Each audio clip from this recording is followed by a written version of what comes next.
Tânia, para 9 de Sivan, segundo capítulo do Igeret Teshuvah, da parte do Tânia especificamente sobre a Teshuvah. A gente falou que o jejum não faz parte da mitzvah da Teshuvah. A mitzvah da Teshuvah é renovar o contato com Hashem, receber o jugo de Hashem, querer fazer todas as mitzvot melhor, voltar para Deus, que o jejum ele só é para outros motivos.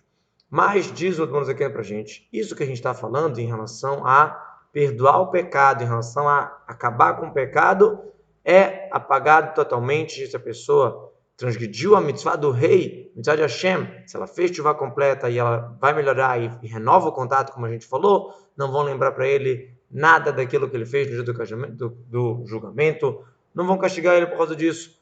É totalmente livre do castigo no mundo vindouro por causa daquele pecado. Mas tem um detalhe que aí entra a questão dos jejuns, que é para a pessoa ser querida igual, modo de falar para Deus, mesmo com aquele pecado que ele fez, para voltar aquele carinho perante Deus, igual como estava antes do pecado. Para isso tem que ter uma satisfação para Deus, né? Para isso precisava, na época do templo, era trazido um corban, um sacrifício que era feito até por uma mitzvah simples, mais leniente, mais simples, uma mitzvah ativa. Se a pessoa deixou de fazer, mesmo que não era uma das mitzvot mais sérias, tinha que trazer um corban. Como está escrito, Deus vai ficar apaziguado, vai se acalmar, vamos chamar assim, modo de falar, vai ficar mais tranquilo com a pessoa. O Korban Olá, ele é feito para perdoar sobre uma mitzvah ativa que a pessoa deixou de fazer. É exatamente um presente, depois que a pessoa fez a Teshuvah e já perdoou o pecado, aí vai um presentinho para acalmar. Igual um exemplo de uma pessoa que ela fez alguma coisa contra o rei. Então ela manda um advogado de defesa, alguém para falar bem em nome dele. Mesmo assim, ele depois vai lá e manda um presente para que o rei queira ver ele de novo igual. A palavra capará, em hebraico, é no sentido de limpar, acabar com o pecado e limpar, mas também no sentido de deixar mais puro, deixar mais satisfeito perante Deus. Então, isso era feito através do Corban. Isso não tem a ver com a Teshuvah, são duas coisas. Uma coisa é a Teshuvah, o arrependimento, que isso aqui é para limpar o pecado, é outra coisa para ficar querido perante Deus. Hoje em dia que a gente não tem esse sacrifício, o que a gente faz? Então o jejum é no lugar do sacrifício. Como a Guimarã escreve sobre o jejum, que a pessoa deve pensar assim, que isso que meu sangue, minha gordura está se diminuindo, seja como se tivesse sacrificado perante Deus.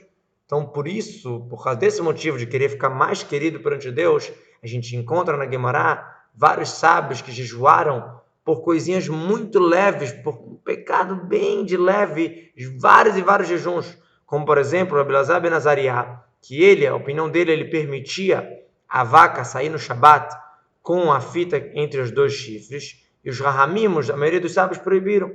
E uma vez a vaca do vizinho dele, da vizinha dele, saiu com essa fita no Shabat, e ele não advertiu ela, por mais que pela opinião dele era permitido aquilo.